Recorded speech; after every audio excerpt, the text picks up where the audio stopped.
Amém? Eu sou da igreja com a paz do Senhor Jesus. Amém. Amém? Vocês comeram feijão hoje? Diga amém. Amém. Eu sou da igreja com a paz de Jesus. Amém. Quando dá amém fraco é porque está com fome. Amém? Amados, gostaria que os irmãos tomassem seus assentos por um instante. Deixa eu ver se esse trem ficar parado aqui. Fica aí em nome de Jesus, você é meu amigo. Tá bom.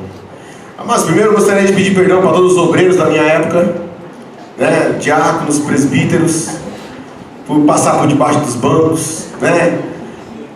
Algumas coisas não é lícito que conte, tipo colocar detergente na bebida. Quem tomou me desculpa, né? Naquela época lá a gente não, mas Deus usava aquelas crianças. Eu lembro que a gente sentava nesses primeiros bancos aqui, né? Desde a época das crianças a gente louvava o Senhor, batia palma, e depois eu fui pro El Shaddai. Eu lembro, igual nosso irmão aqui, o Robério, a gente dava as mãos aqui, ali nós entregávamos muitas orações para Deus, né? Agora alguns agradecimentos, né? Agradeço ao meu amigo evangelista, né, o Guilherme, por ter feito o convite. Muito obrigado por lembrar de mim. Deus abençoe a sua vida grandemente em nome de Jesus, né? Deus abençoe a vida de todos os amigos, né? A todos os pastores também, muito obrigado. Que Deus continue abençoando a vida de cada um. Gostaria que minha mãe levantasse a mão. Olha lá. Até a mão dela é baixa. Que Deus abençoe a vida daquela mulher, né?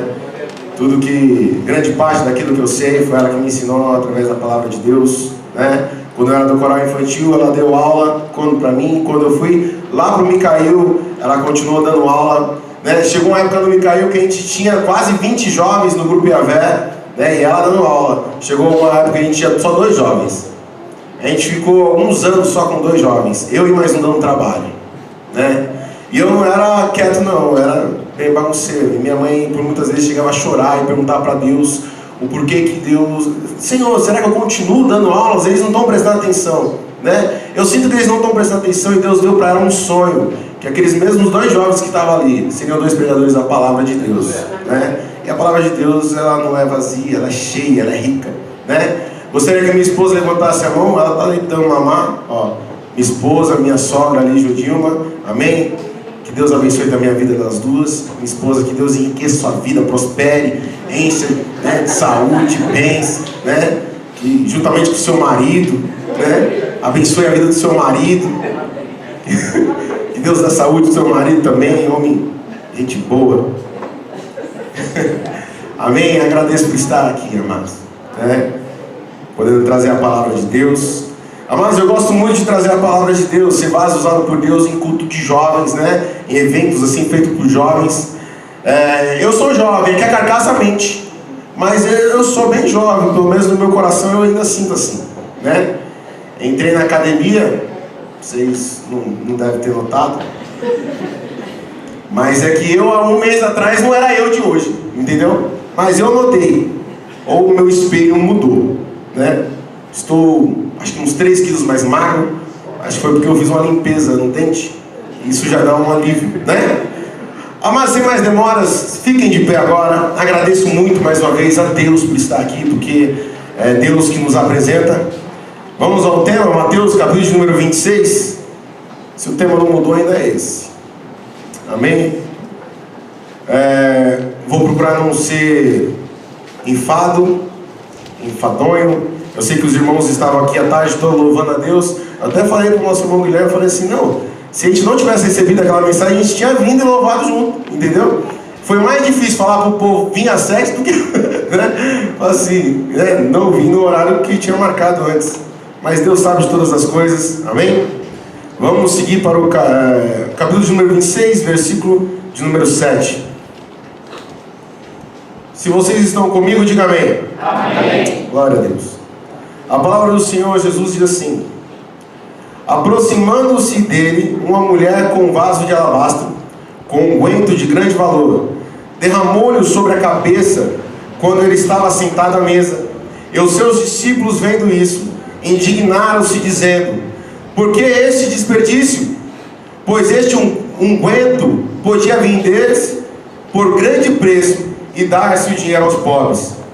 Jesus, porém, conhecendo isso, disse-lhes: por que afligis essa mulher?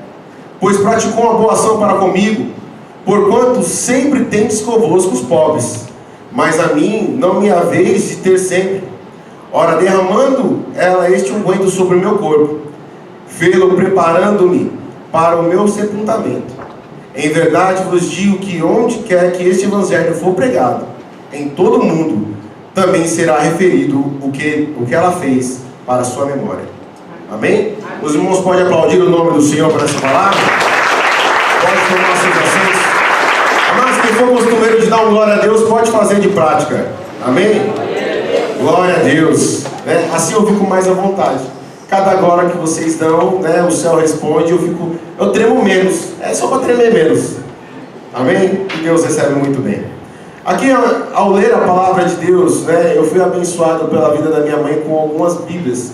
E eu falo que é uma bênção na minha vida, por causa que a única que eu leio, a única que eu trago comigo é a pentecostal, daquela surrada, velha. Já tomou chuva, já tem durex nela, porque é aquela que a pessoa fala assim, abre tal lugar, você abre. Sabe aquela Bíblia que você já sabe, Não é a Bíblia que está colada, mas só que as outras eu tiro como referência também, para poder ver pontos de vista da mesma palavra, E aqui, eu meditando na palavra de Deus, a gente encontra algumas palavras, igual o vaso de alabastro.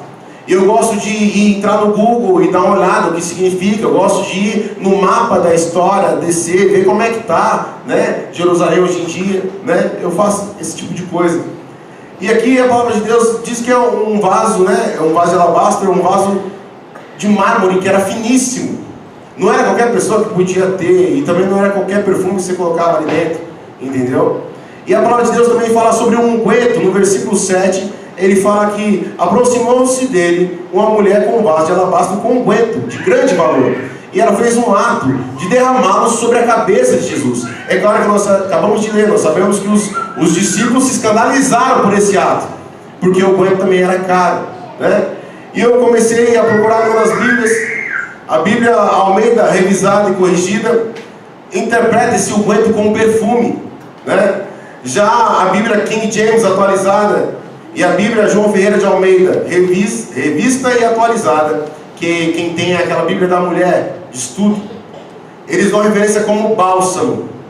E quando eu li a referência desse unguento, desse perfume, como bálsamo, porque nós sabemos que mirra também era usada como perfume, nós sabemos que nardo era usado como perfume também, assim como canela. Vocês podem ir em Gênesis capítulo de número 30, se eu não me engano 37, versículo 25, conta uma história bacana sobre José.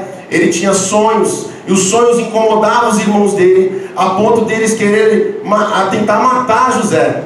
Certa vez eles pegam, e nesse planejamento de matar a José, eles viram uma caravana de ismaelitas vindo de Gileade, com mirra, especiarias, ali também fala sobre o bálsamo. E eles pegam, o povo está vindo de Gileade, está indo para o Egito, e eles então entregam para ser escravo na mão dos ismaelitas. E é a primeira vez que na Bíblia é falada a palavra bálsamo.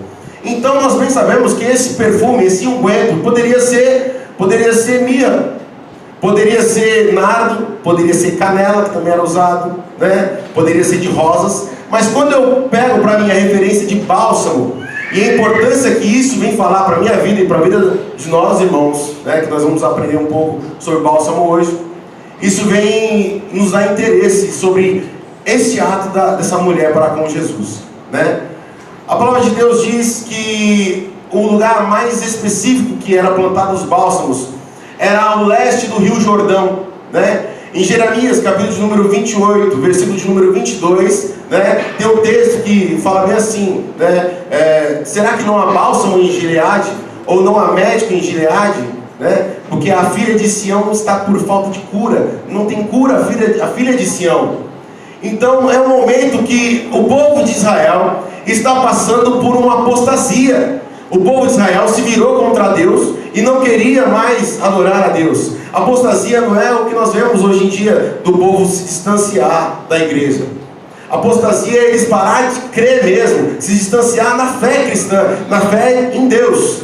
E o povo de Israel estava se afastando de Deus, estavam parando de crer em Deus, E é por isso que Jeremias faz essa referência. Não há mais bálsamo em Gileade, não há mais médico em Gileade que possa curar, né, o povo de Israel, para que ele volte a adorar a Deus, para que ele volte a se entregar a Deus, para que a descendência desse povo volte a ter o Deus próximo, né, deles, porque Deus estava com ele, era eles que não estavam com Deus. Vocês estão entendendo? Até aí, diga amém. Amém. Eu estou dando uma acelerada para os irmãos entenderem, né? Amados, a palavra bálsamo, ou bálsamo em si, significa restauração da alma. E nós começamos agora a entender um pouco mais sobre o bálsamo. Se ele significa restauração da alma, né? Jesus, ele precisava sim ser ungido com aquele bálsamo. E agora os irmãos digam por quê? Mas é com feijão, aquele feijão. Por quê? Não, agora eu vou contar até 3, vocês falam juntos, senão fica desordenado. 1, 2, 3 e... Por quê? Ficou bonito, tá vendo? Nesse mesmo capítulo 26, no versículo de número 37, a palavra de Deus diz assim: elevando consigo Pedro e os 2 filhos de Zebedeu, começou-se a entristecer-se e a angustiar-se muito. Então lhes disse: a minha alma está cheia de tristeza até a morte, ficai aqui e vigiai comigo. Né? Se nós bem sabemos que a palavra bálsamo, ou o bálsamo em si, significa restauração para a alma, o ato dela ungir a cabeça de Jesus com aquele bálsamo, né, era para restaurar a alma de Jesus, porque Jesus sabia o que ele ia passar pela frente. A alma dele estava triste. Ele começa a conversar com os seus discípulos para eles vigiar, e os irmãos bem sabem da história que eles acabaram dormindo. Mas só que Jesus estava expressando para eles: a minha alma está triste até a morte, está angustiada, né? E aquela referência, até ungido a cabeça dele com um óleo restaurador para a alma, né? Ele sobe, ele vai orar, ele fala assim: oh, se for possível, né, passa de mim esse cálice. Entendeu? Porque ele estava tendo um momento de Jesus carne, Jesus humano. Entenderam? Ele estava passando por um momento de dúvida ali. A palavra de Deus vem dizer que Jesus sofreu todas as tentações, então essa ele não podia passar em branco. Ele devia senti-la também. E ali ele tomou sob posse essa unção desse bálsamo, que é restaurador de alma, e falou assim, né? Mas que seja feita a sua vontade. Mas que seja feita a sua vontade. E por 3 vezes ele fala isso. Toda vez que ele vai olhar, pegar um discípulo dormindo, ele volta, ele faz a mesma oração: Senhor, que seja feita a sua vontade. Senhor, que seja feita a tua vontade. Senhor, que seja feita a tua vontade. Mas ele não estava pensando na cabeça mais, onde ele recebeu a unção. Ele estava pensando no corpo. E é por isso que é tão interessante quando nós lemos agora em Efésios, capítulo de número 5, versículo de número 23. Eu serei mais rápido que os irmãos, porque o meu já está marcado. Desculpem. A palavra de Deus diz assim: porque o marido é a cabeça da mulher, como também Cristo a cabeça da igreja, sendo ele o próprio o salvador do corpo. Amém? Eu vou ler de novo porque eu dei uma gaguejada. Os irmãos podem ter perdido aí o fio da meada. Porque o marido é a cabeça da mulher, como também Cristo a cabeça da igreja, sendo ele o próprio salvador do corpo.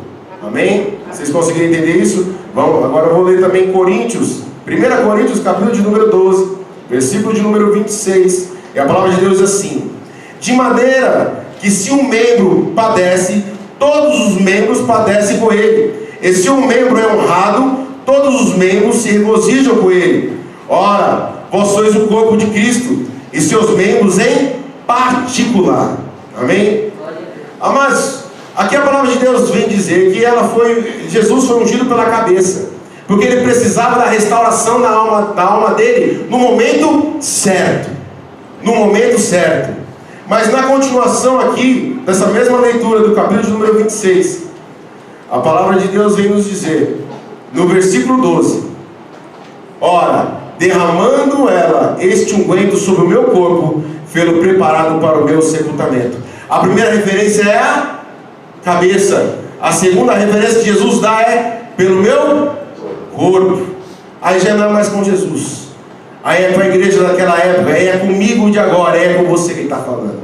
Você está entendendo? Amados, todos nós precisamos de uma restauração para a alma. Todos nós precisamos estar com a alma limpa, a alma tratada, a alma perdoada, a alma leve, para poder adorar a Deus. Você consegue adorar a Deus com a alma pesada? Você consegue adorar a Deus trazendo para dentro da igreja uma tristeza? Você consegue adorar a Deus trazendo, saiu de casa, brigou com a mulher, brigou com o marido, né? Discutiu com seus pais, e chega na igreja, você consegue adorar a Deus? Ou você leva algum tempo para entrar na presença de Deus? Porque sua alma está cansada, sua alma está atormentada, porque você saiu do ambiente hostil para entrar num ambiente de paz. E quando você entra num ambiente de paz, você não passa pelas portas e fala assim: já estou em paz. Ufa, já estou em paz. Você tem que ir caminhando e tratando aquela paz para você conseguir adorar a Deus. Mas só que, amados, Deus merece ser adorado, né? Dentro da tua casa, aqui dentro da igreja, na rua. Amados, você tem que orar. Amados, uma vez eu estava almoçando lá no refeitório do meu serviço, e de costume eu estava orando antes de almoçar. Amados, é coisa normal. Isso é coisa de crente ou não é? Normal, né? Normal conversar com Deus, agradecer pelo seu alimento. E nesse ato tinha um povo do jurídico ali. E o povo do jurídico é o povo mais, né, granfino, né, já vai tudo de terno. Eu não vou para o trabalho de terno, porque senão como é que eu vou para a igreja? Está entendendo? Se eu gasto no trabalho, eu não uso os dois que eu tenho para a igreja. Está entendendo? E graças a Deus tem dois. Mas eu vou te falar, e ali eu estava orando. De repente o povo do jurídico levantou e foi embora. Daí a pouco veio uma menina no meio, que trabalha com eles, e falou assim: eu tinha vergonha de orar. Aí eu falei: você é crente? Eu falei assim: não, eu sou crente, mas eu tinha vergonha de orar, porque eu estava sentada com eles. Eu falei: mas você não precisa ter vergonha, você precisa ser a diferença, ore ali, né? E eles, você vai ver, eles vão até largar o garfo. Ela, no outro dia, ela chegou, todo mundo se reuniu ali, ela pegou, abaixou a cabeça e começou a orar. Uns continuam comendo, mas uns pararam. O que está acontecendo aqui? Ela não orou antes, agora ela está orando. Você está entendendo? Eles começaram a sentir uma diferença, alguns respeitaram já. Porque nós devemos dar testemunho de crente, nós devemos dar testemunho de cristão, porque nós somos uma raça eleita. Amém. Nós somos um sacerdócio que é real. Nós somos um povo que é adquirido. Nós não somos de nós mesmos, esquece isso. Já era. Você se perdeu, Guilherme, você não é seu, você é dele. Entendeu? Você foi adquirido por ele. Então toda vez que nós queremos fazer a nossa vontade, está errado. Porque nós não somos nossos, nós somos dele. Você está entendendo? É Deus que comanda os nossos passos. Há um monte de revelação que Deus nos dá. Vigie onde você está pisando. Por que eu devo vigiar? Porque não é o lugar que Ele quer. Porque se é o lugar que Ele quer, Ele não vai falar para você vigiar. Ele vai falar assim: continua andando aqui, continua andando, que é o lugar certo que eu quero que você esteja. Uma vez eu estava comemorando um aniversário de casamento. Aleluia. Peguei a esposa, né? Não vou falar que eu levei ela para passear, que levar para passear é cachorro. Peguei minha esposa e saí com ela, né? E eu falei: onde é que você quer almoçar? Qual restaurante? Fala que eu estou pagando. Ela: amor, eu quero comer camarão. E o preço do camarão, você viu? Né? Nossa, esses barcos tá terrível. E fomos lá, né? Comer o camarão que ela queria. E a comida tudo com camarão, arroz com camarão, feijão com camarão, tudo com camarão. Só tinha camarão naquele lugar. E começamos ali, mas só que, como é de costume, amado, nós fomos orar no restaurante. É coisa de crente, não é? Fizemos alguma coisa errada? Alguma coisa diferente do costumeiro dos irmãos? Não, né? Tranquilo. A jovenzada vai entender, de boa, né? Tranquilão. Demos as mãos e começamos a orar ali no restaurante. E nós não vimos, porque estávamos de olho fechado, mas o rapaz estava querendo servir camarão e estava ali, com a bandeja na mão. E a gente aqui quase já entregando o mistério: Senhor, aleluia, Senhor, esse restaurante prospera. E o rapaz ali terminou de orar, aí pode servir, e começou a servir. Mas eu nunca fui tão bem servido na minha vida. E ele pegou e parabenizou a gente.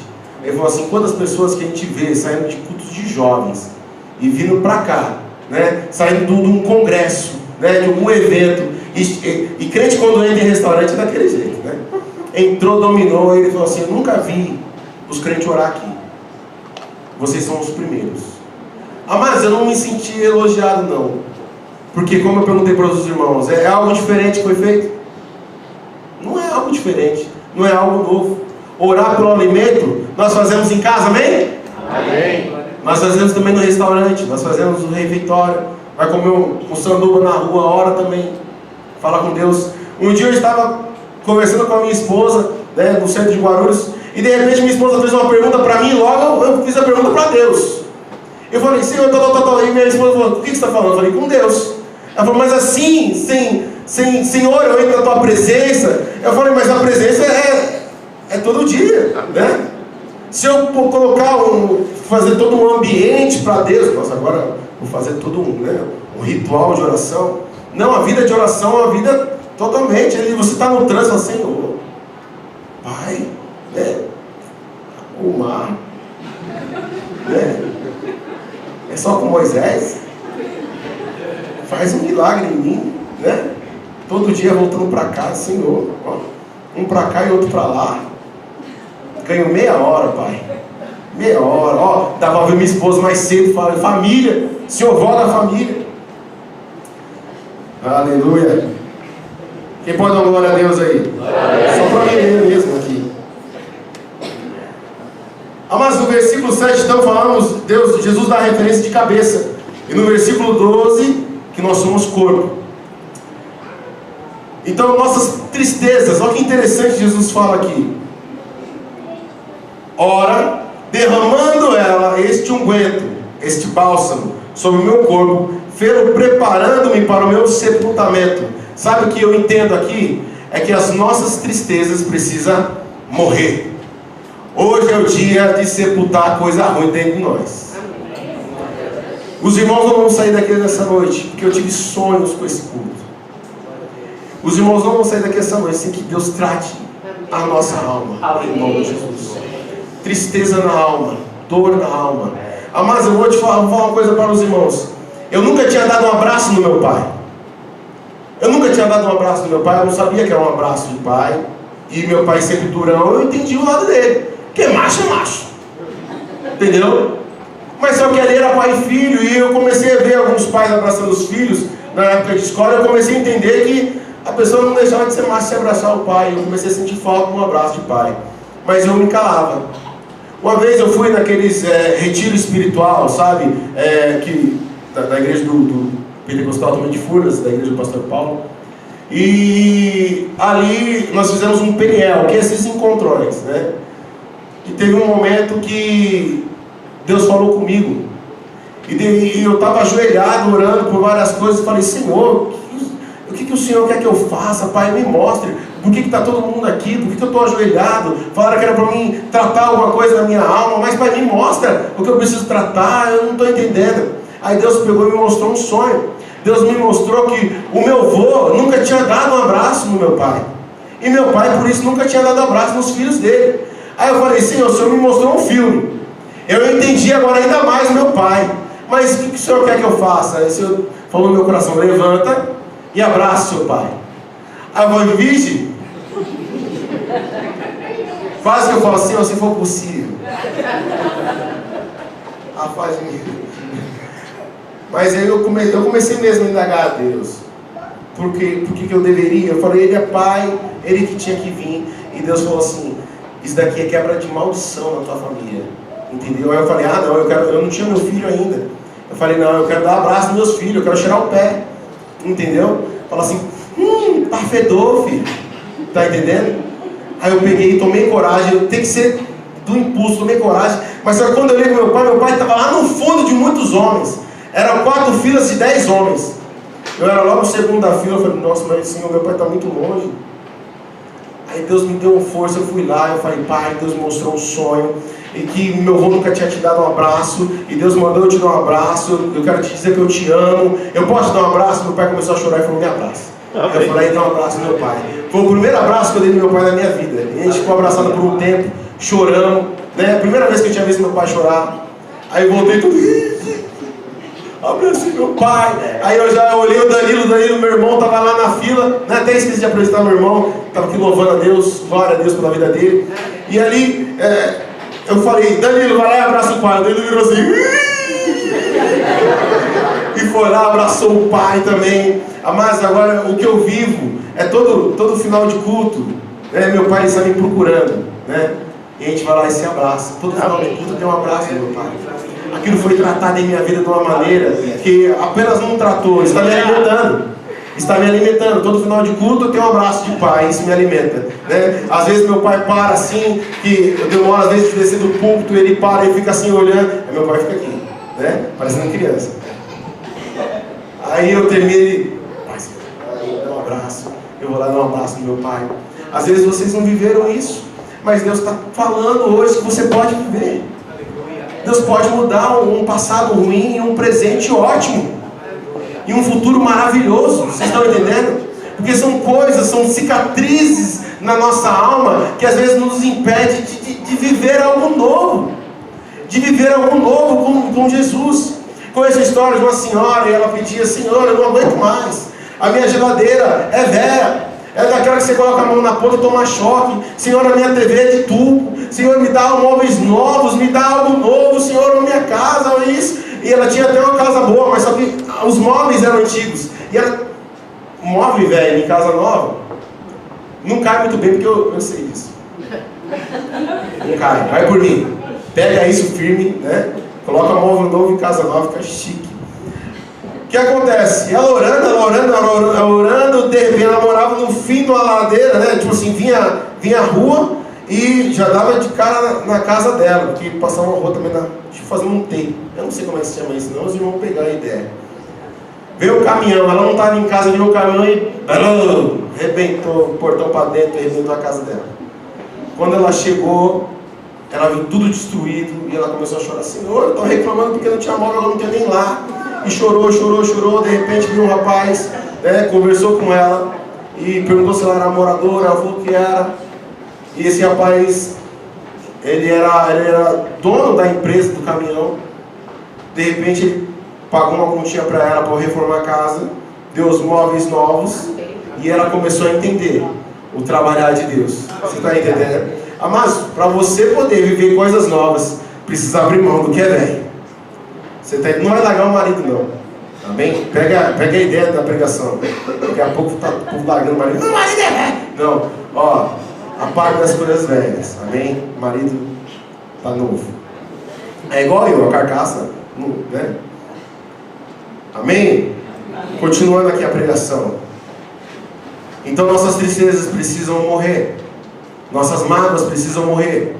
A nossa dor, algo aconteceu no nosso passado que é doloroso, que você até pensa que esqueceu, mas há momentos da sua vida o inimigo vem e pontua aquilo lá e traz a sua memória. Sabe essas coisas?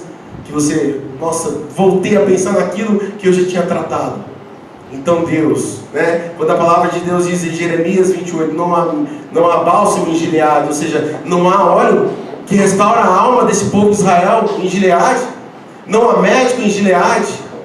Sabe, aqui é um médico em Gileade, ele mora em nós até hoje, e é Jesus, ele vai nos tratar, ele está nos tratando agora, porque você já está ouvindo essa palavra, amém? Eu quero que os irmãos comecem a refletir sobre as vidas.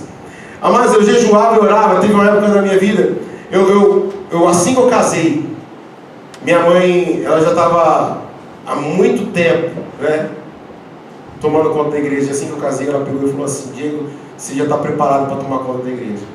E eu comecei a tomar conta da igreja com muita oração e jejum.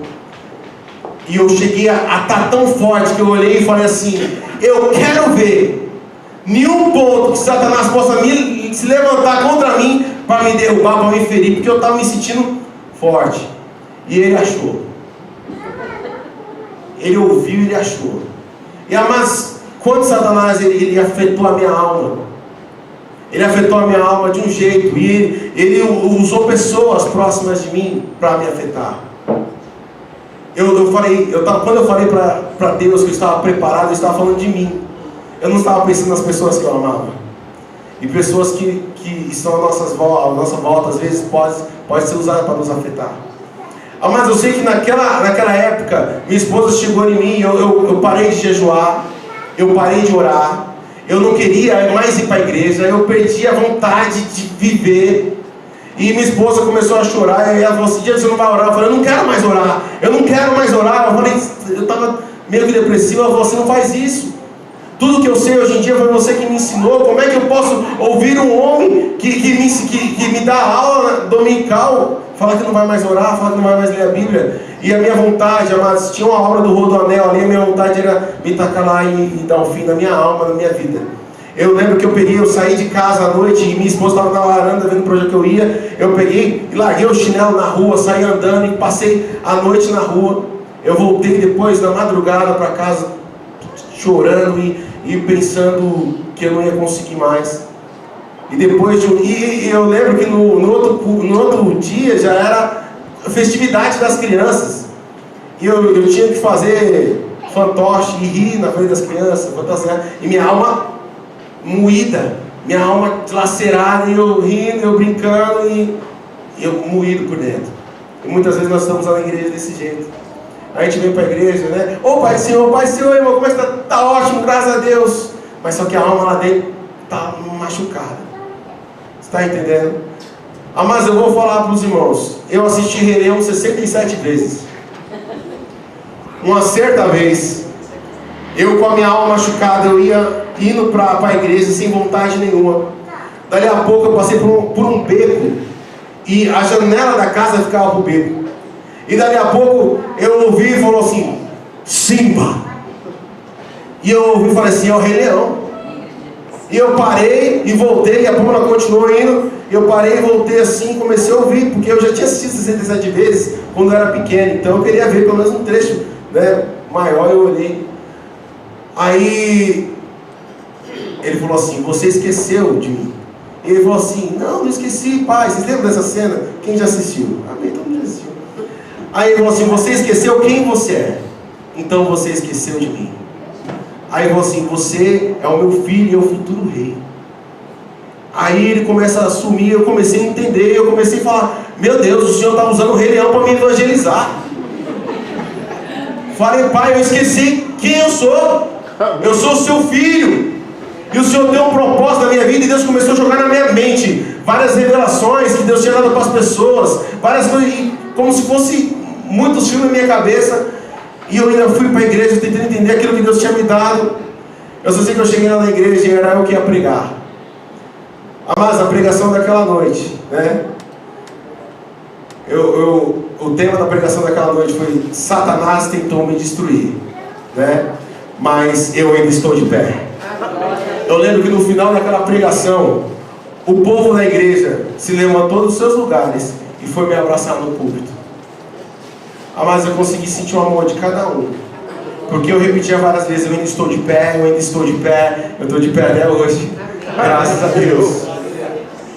Eu comecei a orar na minha casa em pontos que eu chorava muito, banheiro.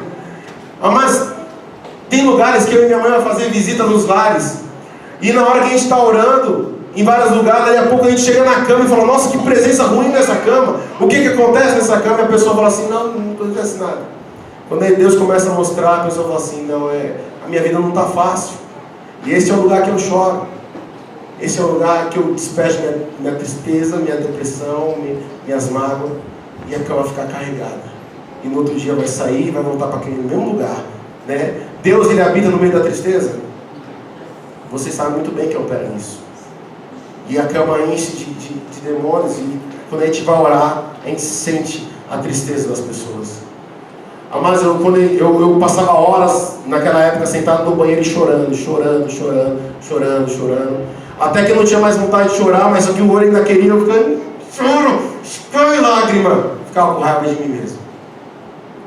E hoje eu quero fazer uma oração pelos irmãos. Eu sei que os irmãos passaram uma tarde louvando ao Senhor, né? Depois eu converso com o Guilherme sobre isso, que eu ia vir. Mas eu quero que os irmãos se coloquem de pé. Eu quero que os irmãos deem as mãos. Faz aí um círculo, amado. Porque se tiver algum crente geladeiro do seu lado, você aviva ele, amém? Mas faz um círculo completo. Eu quero que os pastores também deem as mãos. E eu vou orar pelos irmãos. Eu quero que vocês entendam que Deus, ele vai tratar a nossa alma hoje. Em nome de Jesus. Gostaria que o nosso irmão Heitor colocasse o primeiro louvor. Eu não quero que vocês fiquem prestando atenção na minha fala. Mas eu fui tratado. Amém? E Deus ainda está me tratando. Eu sei que há um médico em Gileade, e esse médico está me tratando. Dia após dia eu posso viver as maravilhas de Jesus em minha vida. Eu quero que você olhe para dentro de você mesmo e comece ali a ver aonde te dói. Eu quero que você entenda aonde te dói. Aquilo que o inimigo está te usando, está usando para poder fazer você chorar, para fazer você sentir mágoa, para fazer você dizer menos glória a Deus. Aquilo que faz você não querer ir para a igreja. Alguma mágoa, talvez algum irmão se levantou contra a tua vida e você sentiu a face ali de Satanás através de uma fofoca, através de uma discussão dentro da igreja, e você começou a pensar: meu Deus, essas coisas estão acontecendo dentro da igreja e minha alma está afligida, e Satanás está tirando pessoas de dentro da igreja. Ele está tirando pessoas de dentro da igreja porque as pessoas estão dando mais ouvidos a ele do que a Deus. Em nome de Jesus, comece a olhar para dentro de você. Amado, se você discutiu com o seu marido, se você discutiu com a sua esposa, se através de alguma ira, de alguma contenda familiar, a palavra de Deus diz que nós não podemos nem ofertar, meu amado. Se nós não pedimos perdão, nós não podemos nem ofertar. Se nós não perdoarmos o nosso próximo, em nome de Jesus, olha onde está te doendo. Às vezes Deus levou alguém que você ama muito, e essa memória ainda está te doendo, ainda te traz a memória, e você chora, você sente dor. Amado, pede para Deus, fala: Senhor, eu não quero mais sentir dor.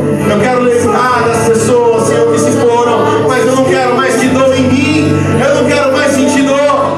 Às vezes você foi cometido de um ato de adultério, e está doendo em você. E você conversou com um e conversou com o outro, e você procurou na palavra, e a palavra disse que Deus, ele não se agrada, ele repudia o divórcio, e você está se mantendo firme porque você ama a palavra de Deus, mas aquilo ainda te dói. Mas nessa noite Deus está tratando pessoas. Em nome de Jesus, nessa noite Deus está tratando dentro do seu interior. A sua alma precisa estar pura. Chega de tristeza em nome de Jesus. Em nome de Jesus, meu Pai, vai levando a mágoa, vai levando embora a tristeza, vai levando embora a dor, meu Deus. Vai levando embora aquilo que Satanás está usando, Senhor, para nos desanimar, aquilo que ele está usando para nos colocar para baixo, aquilo que ele está usando para nos tirar da tua presença. Oh Deus, mostra que pessoas oravam na madrugada e ali depois dessa dor não conseguem mais orar. Deus incomoda ainda, mas a pessoa fala: Pai, para que orar? Para que orar, meu Deus? Porque aquilo ainda está me doendo. Senhor, porque o Senhor deixou isso acontecer comigo. Pai, porque o Senhor deixou essa mágoa entrar dentro de mim. Talvez você chegou hoje aqui na igreja vindo de uma discussão familiar, e palavras entre casal são ditas, e palavras magoam, palavras entram e magoam. Às vezes você está vivendo uma palavra de ódio de muitos anos atrás. Às vezes o seu pai ou sua mãe disse algo para você e doeu. Às vezes você disse algo para o seu pai e para sua mãe, e tanto doeu em você como doeu neles. Deus estava aqui para tratar, meu amado. Peça para Ele, fala: Senhor, essa mágoa do meu coração, Senhor, trata em nome de Jesus.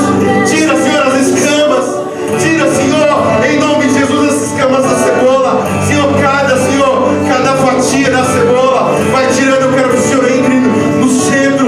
Eu quero que o Senhor trate o centro. Eu quero que o Senhor trate o centro do meu coração, da minha alma.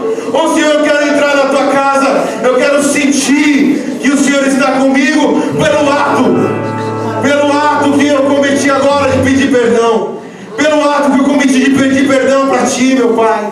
Senhor, em nome de Jesus, Deus, Senhor, vai ouvindo as vozes, Pai. A tua palavra nos diz que o Senhor escuta os clamores.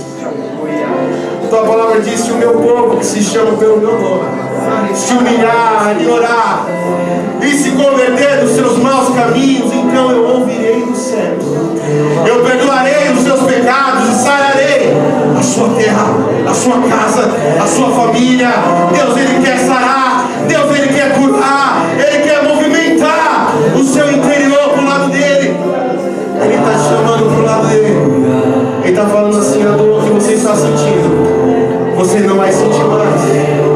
Você vai até se lembrar, porque você não vai ter amnésia. Você vai se lembrar, mas você vai glorificar, porque Deus está tratando e vai tratar em nome de Jesus essa dor.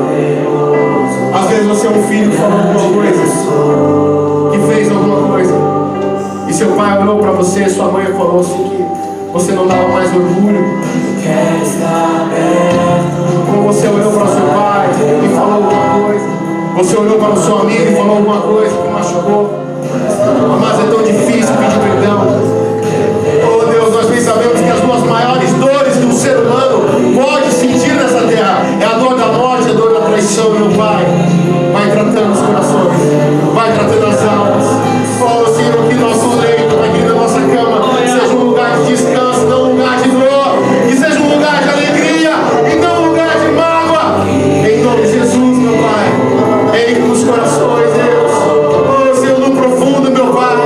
Se seu Pai foi enérgico, se seu Pai foi duro, se você nunca teve carinho do Pai, se você nunca teve carinho da sua mãe, peça, Senhor Jesus, preencha,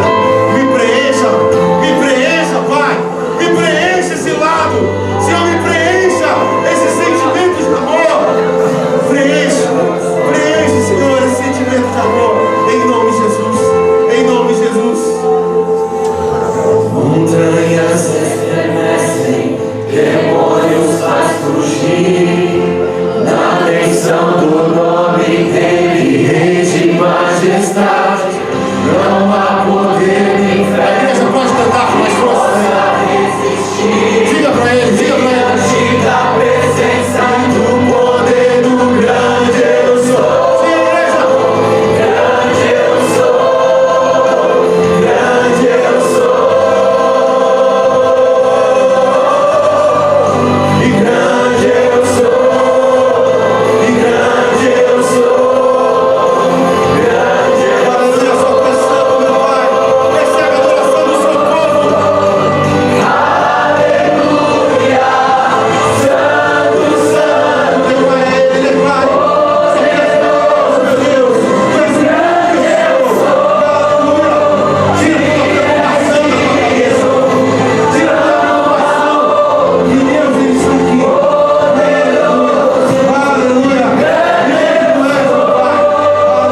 Santo, Pai, Pai, Pai,